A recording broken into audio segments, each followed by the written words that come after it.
capítulo 4. Ao contrário dos demais livros que nós estamos estudando, esse aqui nós vamos levar 3 domingos. Vou pregar 3 vezes em Jonas, 3 mensagens, e hoje é a primeira dessas 3. Jonas 4, versos 10 e 11. Tornou o Senhor a dizer: tens compaixão da planta que não te custou trabalho, a qual não fizeste crescer, que numa noite nasceu e numa noite pereceu?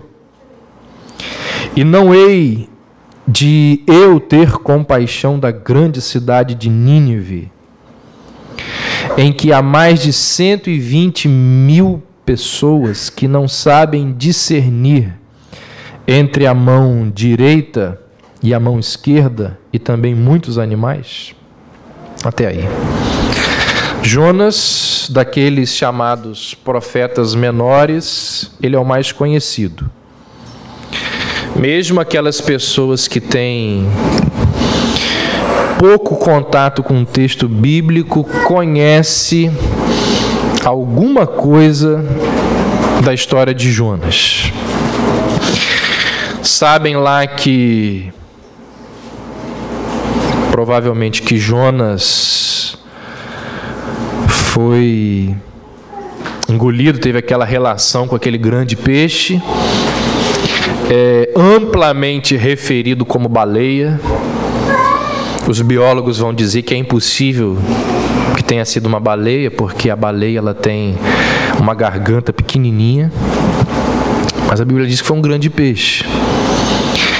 Mas saber algumas informações acerca de Jonas não significa que essas pessoas saibam o contexto do ministério do profeta, e menos ainda o propósito pelo qual esse livro foi escrito. E o livro de Jonas, ele trata de questões muito, mas muito atuais. Nesses 3 domingos nós vamos ver como que a mensagem de Jonas fere as nossas vidas, em vários aspectos. Apesar da história receber ali o seu foco nos pontos negativos, o fato é que Jonas foi um profeta, se você não sabe disso, altamente crido em Israel. Jonas tinha um crédito enorme na nação de Israel. Jonas, ele era filho de um homem chamado Amitai, era de um povoado chamado Gat-Hefer. Já ouviu falar de Gat-Hefer? Era um pedaço de terra que coube naquela distribuição das terras a tribo de Zebulon. E não era um lugar muito distante de Nazaré. Nazaré você conhece, foi onde Jesus nasceu. Gat-Hefer ficava exatamente a 23 quilômetros ao sul, uma outra referência para vocês, do Mar da Galileia. Então ali naquele povoado ali perto. Jonas era dessa cidade. Jonas foi profeta do Reino do Norte, cuja capital era Samaria.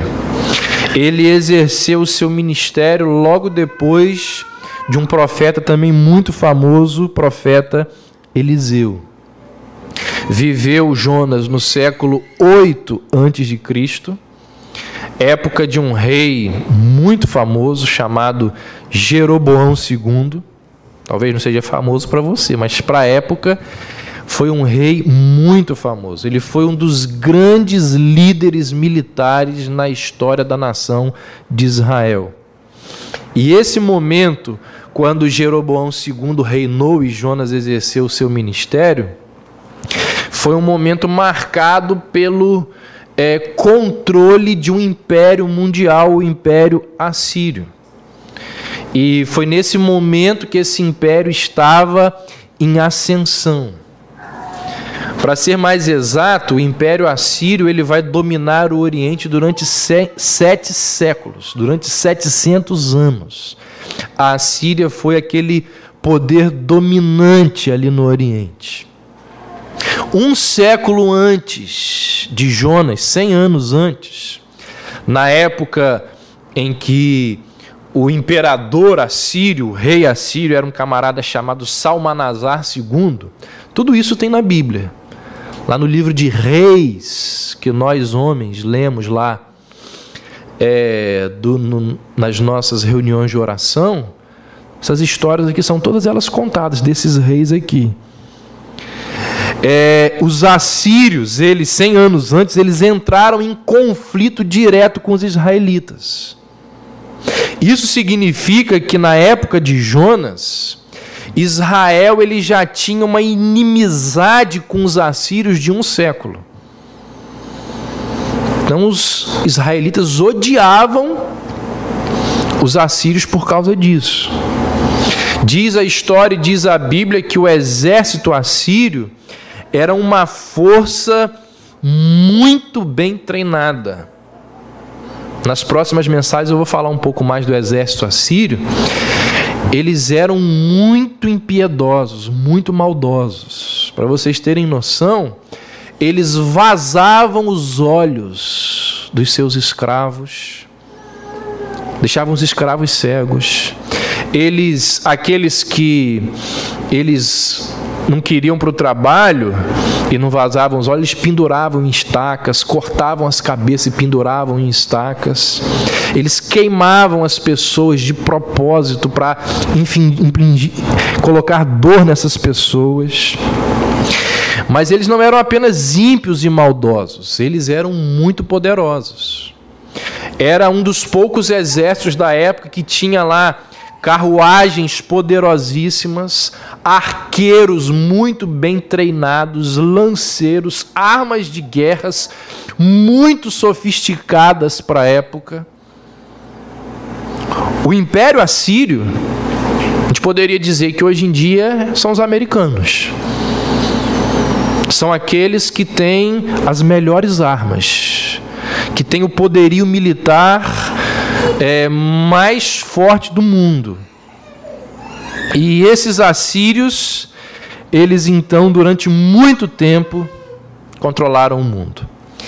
A capital do Império Assírio era a cidade bem conhecida de todos nós, chamada de Nínive. E essa cidade ela é importante não só para o contexto bíblico. Nínive é uma cidade importante para a própria história da humanidade. Nínive é hoje um importante sítio arqueológico. O que eu quero dizer com isso? Muitas escavações têm sido feitas naquele local atualmente. Por exemplo, o maior e mais famoso museu do mundo, o Louvre, possui várias peças ali em exposição que foram retiradas de escavações que foram feitas em Nínive. Então, Nínive é essa capital desse império, importantíssima, não só no contexto bíblico, como na história mundial. Nínive é essa cidade que recebe essa população desse império mundial. Nínive é uma cidade muito grande, tinha lá 120 mil pessoas. Mas não pode ser muito grande, 120 mil pessoas. Lembre-se que as cidades antigamente elas eram muito pequenas. 120 mil pessoas é uma metrópole para a época. Os estudiosos eles vão dizer que a circunferência feita em Nínive, no auge dela, daria cerca de 100 quilômetros. Isso é um absurdo, porque muitas cidades hoje em dia não têm uma circunferência desse tamanho. Então essa é a capital desse grande império que controla o mundo, que é inimiga dos israelitas, a quem Deus vira para Jonas e diz assim: vai lá e prega para eles. O livro de Jonas ele pode ser dividido em duas partes. Primeira parte, capítulo 1 e 2. Segunda parte, capítulo 3 e 4. Dá uma olhadinha aí na sua Bíblia, você vai ver que o capítulo 1 e o capítulo 2, eles começam com a mesma expressão: veio a palavra do Senhor a Jonas. Aí no capítulo 3 e 4 acontece lá o naufrágio, Jonas é engolido pelo peixe. E aí a segunda parte do livro, capítulo 3 e 4, começa com uma expressão parecida, mas não idêntica. Olha o que diz aí: veio pela segunda vez a palavra do Senhor a Jonas. Então os dois primeiros capítulos dizem: veio a palavra do Senhor a Jonas. Aí Jonas desobedece, Jonas foge, Jonas não faz o que Deus mandou, e aí sofre por causa disso, vai parar lá no ventre do peixe, no fundo do oceano. E aí então diz que veio pela segunda vez a palavra do Senhor a Jonas. Aqui tem uma mensagem riquíssima para a gente. O quê? Mesmo o profeta sendo desobediente, rebelde, a palavra de Deus, ela veio novamente sobre ele. E, gente, é isso aqui que traz redenção às nossas vidas. É isso aqui que traz salvação às nossas vidas. O quê? Diante da nossa rebeldia, diante do nosso pecado, diante de não ouvirmos a voz de Deus, Deus, de forma graciosa, Ele continua enviando sobre nós a sua palavra. Ele insiste em continuar enviando sobre as nossas vidas a sua palavra.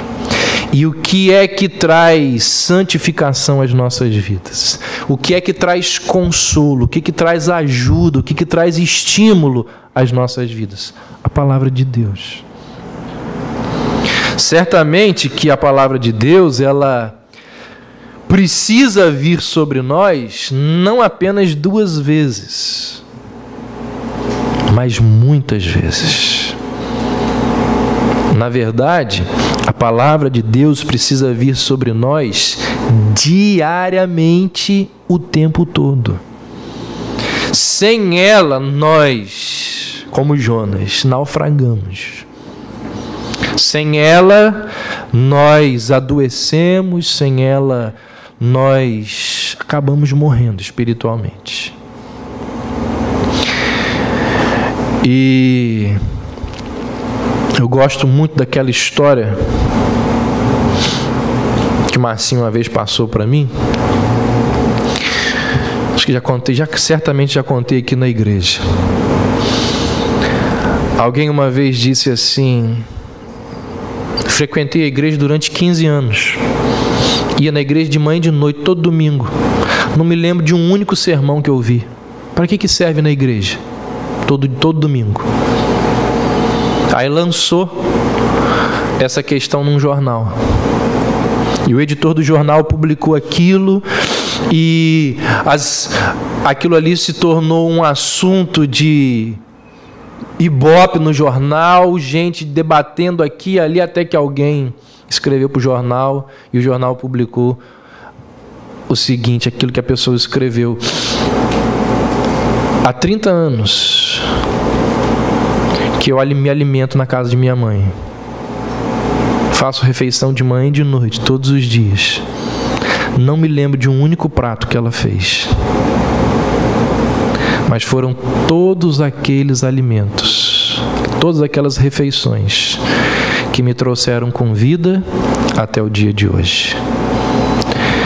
Então, gente, o que sustenta a nossa fé, o que nos capacita a chegarmos até aquele dia em que Deus há de nos levar, é a palavra de Deus. Então veio pela segunda vez a palavra de Deus a Jonas. Nós precisamos ouvir, estar em contato com as Escrituras o tempo inteiro. Isso nos mostra a nossa carência, isso nos mostra a nossa necessidade, mostra a graça de Deus em continuar enviando sobre nós a sua palavra, mesmo diante da nossa rebeldia e da nossa desobediência. Hoje eu quero enfatizar o seguinte, quero mostrar para vocês como que poucos livros na Bíblia nos ensinam tanto sobre os atributos de Deus como o livro de Jonas. À noite nós estamos estudando, especificamente cada um desses atributos, então eu não vou me deter muito nesses atributos aqui, mas vou mostrar-lhes como que o livro inteiro trata dos mais diversos atributos de Deus. Então vamos lá. Primeiro, Jonas deixa muito evidente no seu livro o Deus soberano sobre todas as coisas. Ele mostra a soberania de Deus. Olha o que diz o verso 2 do capítulo 1. Deus vira para Jonas e diz assim: dispõe-te, vá à grande cidade de Nínive, clama contra ela, porque a sua malícia subiu até mim. Esse verso aqui, ele é muito interessante. Por que é que Deus, ou melhor, por que o Deus de Israel, ele envia Jonas a Nínive? Gente, o povo de Deus não eram os judeus, estavam ali na Palestina, na Síria, estavam em outro lugar. Por que Deus tira um profeta daqui e envia esse profeta lá, na capital daquele império maligno, ímpio, maldoso? Até porque os ninivitas tinham lá os seus deuses. Os ninivitas tinham os seus ídolos. Os ninivitas eram inimigos e opressores do povo de Deus. E Deus vira-se para um profeta dele, que certamente tinha trabalho para fazer ali no Reino do Norte, e diz assim: sai daí e vai até lá pregar para aquela nação. Primeira coisa que isso nos mostra: Deus, ele é soberano, não só sobre Israel. Deus é soberano sobre todos os povos.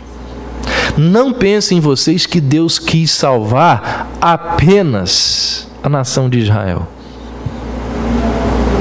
Deus escolheu Israel para, através de Israel, proclamar o nome dele a todos os povos. Deus escolheu Israel, Paulo vai dizer lá em Romanos, para que dê a Israel vários privilégios, para que através de Israel o mundo todo conhecesse ao Deus que se revelou a Israel. Mas Jonas nos lembra que Deus, ele é soberano e controla todos os povos, não só Israel. Dá uma olhada aí no capítulo 3, verso 3. Levantou-se, pois, Jonas e foi a Nínive segundo a palavra do Senhor. Ora, o que diz aí agora? Nínive era cidade muito importante diante de Deus. Viu isso? Deus, ele não estava à frente apenas de Israel. Deus é soberano sobre todas as nações.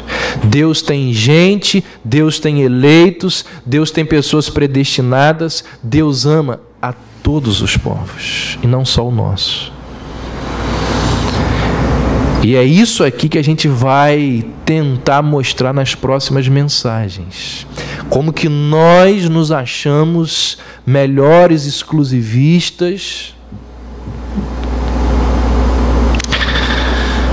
Essa soberania divina, ela se manifesta, diz Jonas, não só sobre todos os povos, não só sobre todas as nações, mas também sobre os homens, de forma individual.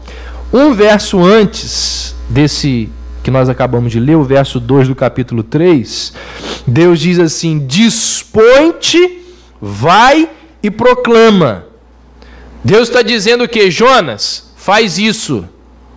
Ou seja, Deus manda em Jonas. Deus controla as ações de Jonas. Então, diante dessa palavra, Jonas ele foge em sentido contrário ao de Nínive. E aí, como nós conhecemos e sabemos, nessa fuga, Deus envia uma grande tempestade sobre o barco em que estava Jonas. Vamos ler?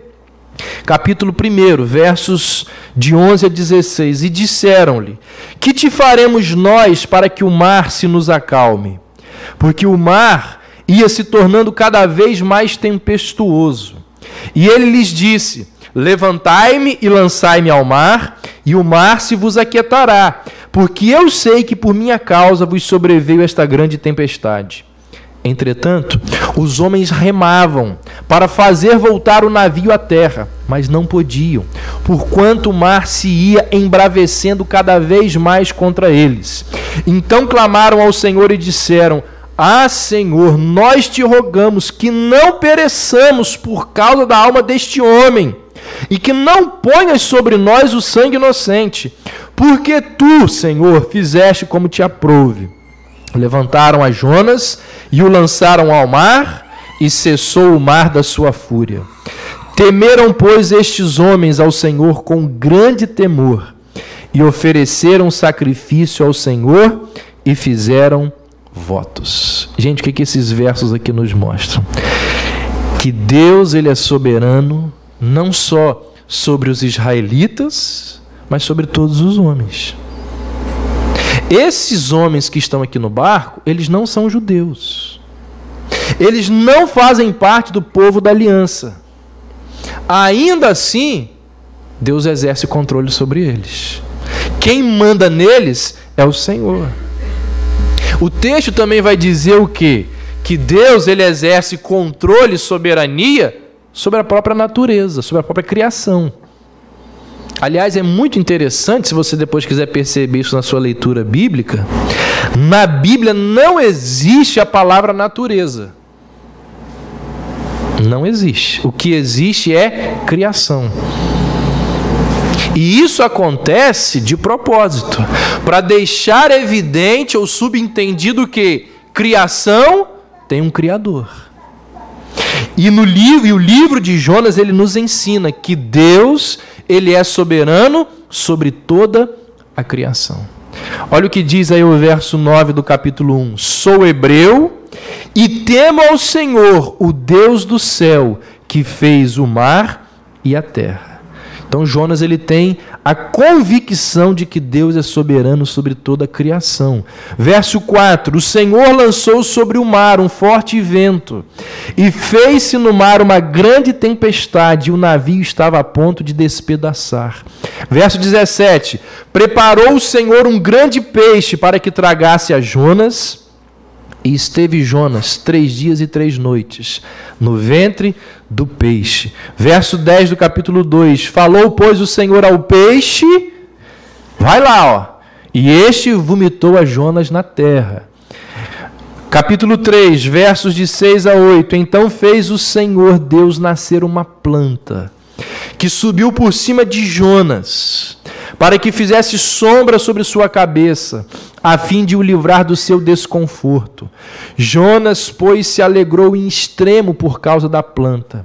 Mas Deus, no dia seguinte, enviou um verme, o qual feriu a planta, e esta se secou. Em nascendo o sol, Deus mandou um vento calmoso oriental.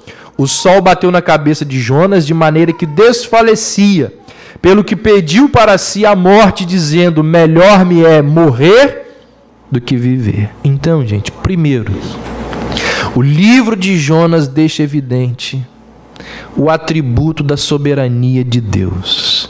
Deus controla não só a nação de Israel, Nínive lhe é preciosa, Deus controla todos os povos, Deus controla todos os homens, Deus controla ou é soberano sobre coisas grandes como uma tempestade lá no meio do mar, ou sobre uma planta que cresce e seca. Deus é soberano sobre toda a criação. O livro de Jonas deixa evidente que nada foge do controle de Deus. Segundo, o livro de Jonas deixa evidente ou nos mostra a justiça e o juízo de Deus. Justiça e juízo são atributos? São. Daqui a alguns domingos nós vamos falar à noite sobre a ira de Deus. E quando falarmos da ira de Deus, nós vamos ver que é por causa desse atributo que Deus exerce juízo. Jonas nos mostra que esse Deus soberano, ele também é juiz. Ele exerce juízo, ele exercita a justiça. O texto que nós lemos no verso 2 do capítulo 1, ele diz: dispõe-te e vai à grande cidade de Nínive e clama contra ela, porque a sua malícia subiu até mim. Essa expressão, a sua malícia subiu até mim, é a mesma expressão utilizada, não sei se vocês vão se lembrar, lá de Sodoma e Gomorra. Deus vira-se para Abraão e diz assim: olha, a malícia dele subiu até mim. E o que Jonas está dizendo aqui é que Deus vai descer o juízo. Ele julga todos os povos, ele vai exercitar justiça sobre as nações ímpias e pecadoras. Ali diante daquela tempestade que assolava o barco, que ameaçava a vida dos marinheiros, o próprio Jonas, no texto que nós lemos, ele vira-se para os marinheiros e diz assim: ó, me joguem no mar e o mar vai se aquietar. Porque eu sei que é por minha causa que está vindo essa grande tempestade sobre o barco. Então o que está acontecendo aqui? Deus exercitando justiça, exercendo juízo em cima de um homem desobediente à sua palavra e à sua ordem. Terceiro, Jonas deixa evidente em seu livro um atributo que nós estudamos há pouco tempo: a onipresença de Deus. Aqui é muito interessante a gente perceber o seguinte: dois comportamentos muito naturais e comuns a mim, a você, a nós seres humanos: fugir e se esquivar. Saiba disso. O ser humano, quando ele está diante de algo que ele tem medo, ele foge. Pode ser um bandido na esquina, pode ser um problema dentro de casa. Ele foge tanto do bandido quanto de resolver o problema. Amanhã eu faço isso, semana que vem eu faço isso, mês que foge, porque tem medo de encarar aquele problema. Ele se esquiva quando prevê que algo vai lhe produzir algum problema ou algum desconforto. Deus diz a Jonas assim: dispõe-te, vai à grande cidade de Nínive, clama contra ela, porque a sua malícia subiu até mim. Jonas se dispôs sim, mas para fugir da presença de Deus. Em vez de seguir para o leste, Jonas vai para o oeste. Se ele estivesse no Brasil, ao invés de ir para Porto Alegre, ele ia para Natal. Então Jonas, ele quis fugir da presença do Senhor. Isso fica evidente, gente. Há pouco tempo eu falei aqui que Jonas, ele deve ter faltado a aula de teologia sistemática no seminário e não aprendeu aquela aula que fala sobre a onipresença de Deus. Porque ele apanha um navio E perceba que ele está sozinho naquele navio, ele não conhece ninguém. Para que ninguém lembrasse dele. E esse navio está no meio do mar.